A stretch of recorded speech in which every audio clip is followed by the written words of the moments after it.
In episode 88, titled Lateral Movement Logic, the central point is that movement decisions should be purposeful rather than automatic wandering from host to host. Once you have a foothold, it can be tempting to treat the environment like a map to explore, but mature testing treats each move as a deliberate step that must earn its value.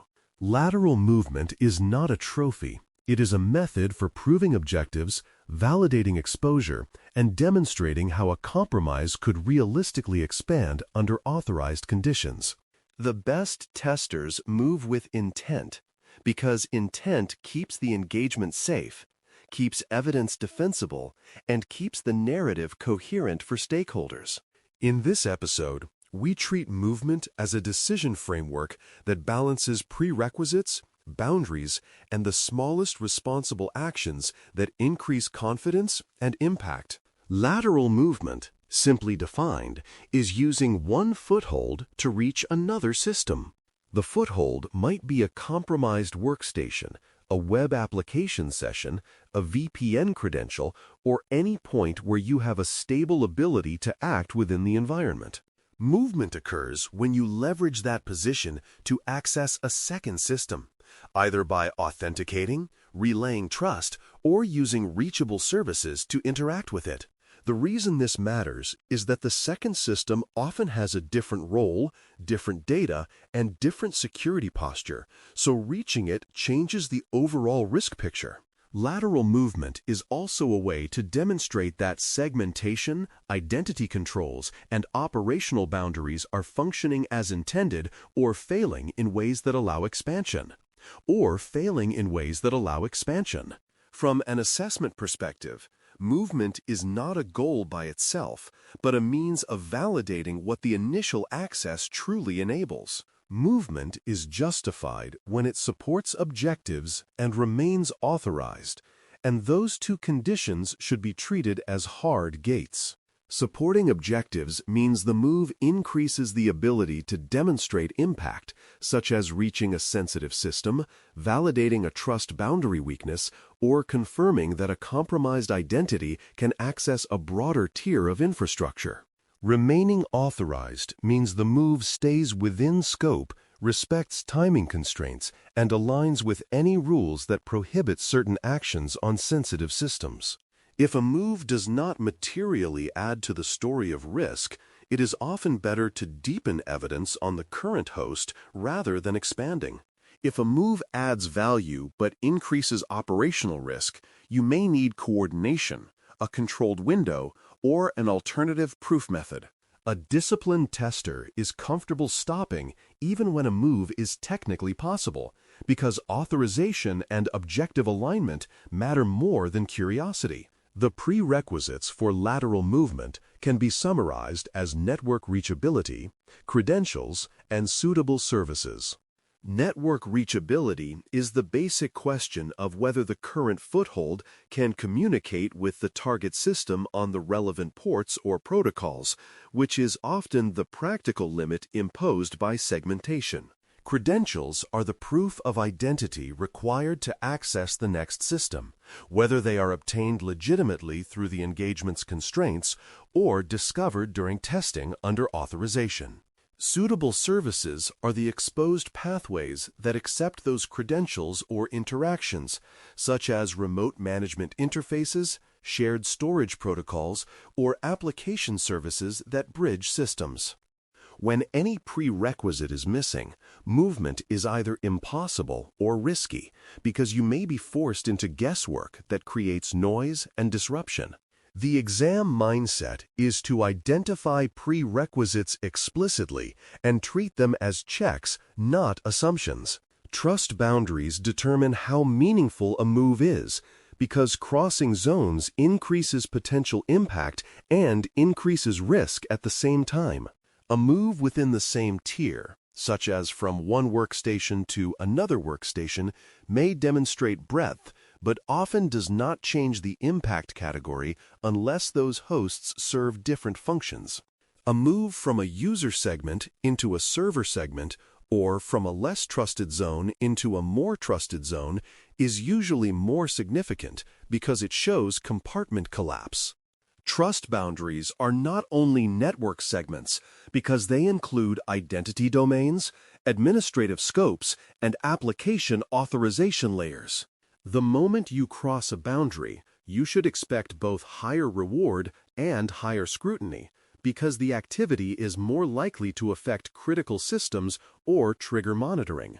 This is why movement logic is a risk trade-off. Higher impact often comes with higher responsibility and tighter controls. Common movement paths tend to follow whatever the organization already uses for operations and collaboration because those channels are designed to work reliably.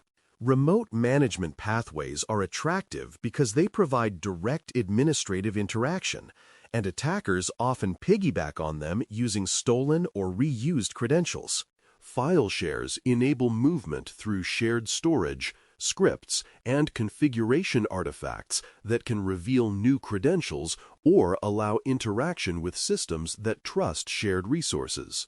Authentication relays exploit trust relationships where one system accepts proof presented by another, which can allow access without directly possessing the final credential in the way you might expect. These paths matter because they are normal in many environments, so they can blend in and they often survive changes that would break more fragile exploit chains. For Pentest Plus reasoning, it is enough to recognize the pattern. Movement often rides legitimate channels rather than exotic vulnerabilities. Now, walk through a decision scenario where you are on a compromised host and you have to choose between pivoting and deepening evidence where you are. Suppose you have access to a workstation that appears to belong to a user with moderate privileges, and you can see indications of reachable servers and shared resources. You also have partial evidence of a meaningful finding, such as access to a sensitive directory or signs that the credential may be valid elsewhere, but you have not yet documented the access level and the boundaries clearly. Pivoting immediately might reveal more systems quickly, but it might also create noise, trigger defensive controls, or reduce your ability to explain how you moved and why. Deepening evidence on the current host might produce a cleaner proof of impact, but it might miss the opportunity to validate a boundary weakness that would be central to the report. The correct choice depends on objectives, authorization, and the marginal value of movement relative to strengthening evidence where you are. The best next step in that decision is often the smallest action that increases access responsibly while preserving clarity.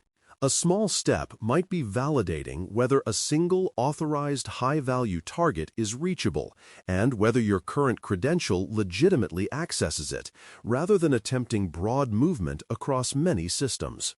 Another small step might be confirming network reachability in a controlled way and documenting that a boundary is or is not enforced without attempting to authenticate widely.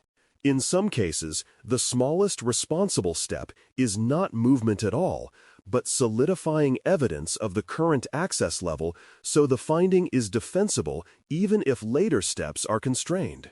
The point is to choose an action that reduces uncertainty, because uncertainty is what drives risky behavior and poor decisions. When you favor small, evidence-producing steps, you keep the engagement safe and your narrative strong. Pitfalls in lateral movement often come from moving too soon, losing evidence, or causing disruption.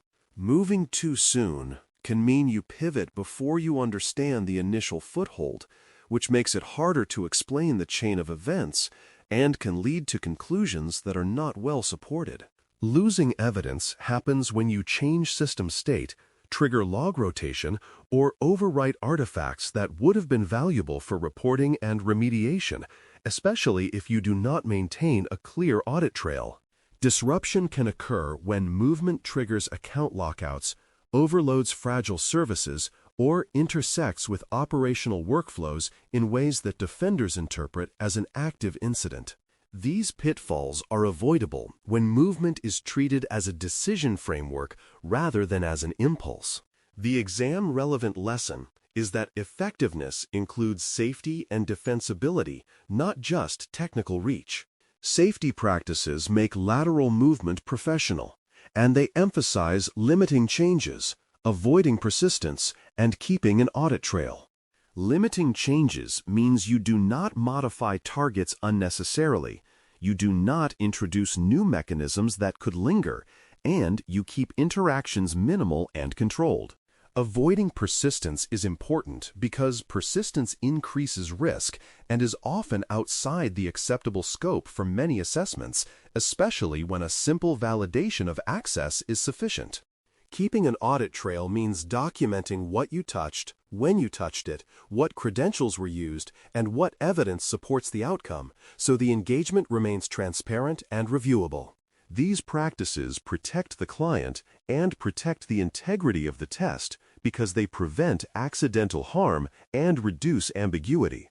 They also improve reporting because you can explain exactly how access expanded without relying on hand-waving.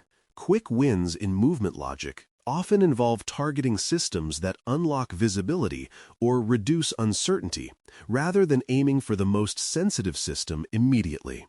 A system that provides centralized logging, identity services, or asset inventory can clarify what you are dealing with and help you assess impact with fewer risky moves.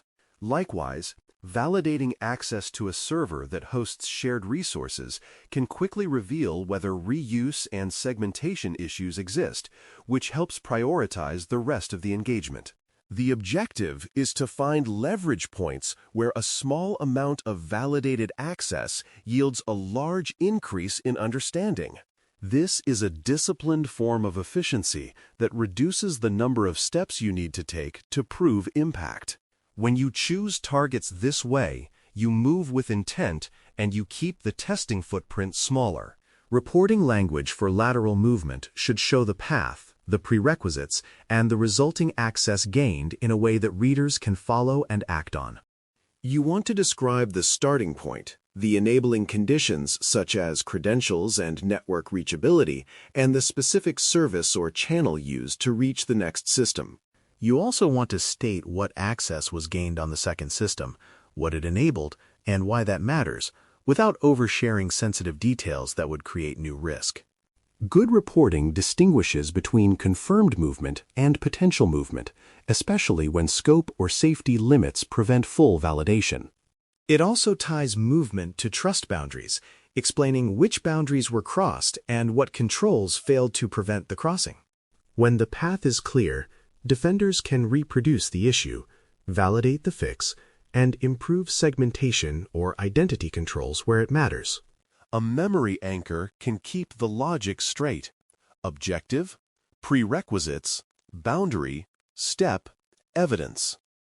Objective reminds you to move only when the move supports a defined goal, not because it is possible or interesting. Prerequisites forces you to confirm reachability, credentials, and services rather than guessing and creating noise. Boundary keeps your attention on compartment changes because crossing a trust boundary is often where impact increases and risk rises. Step pushes you toward the smallest responsible action that reduces uncertainty and increases validated access without disruption.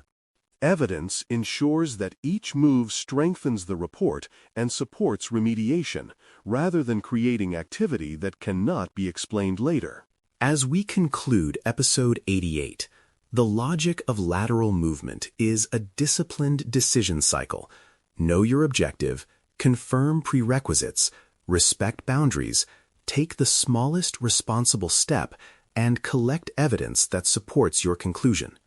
If you apply that cycle to a scenario where you have a foothold on a workstation and you suspect the same credential might work on a nearby server, the decision comes down to whether validating that server is authorized and whether it would materially strengthen the impact story.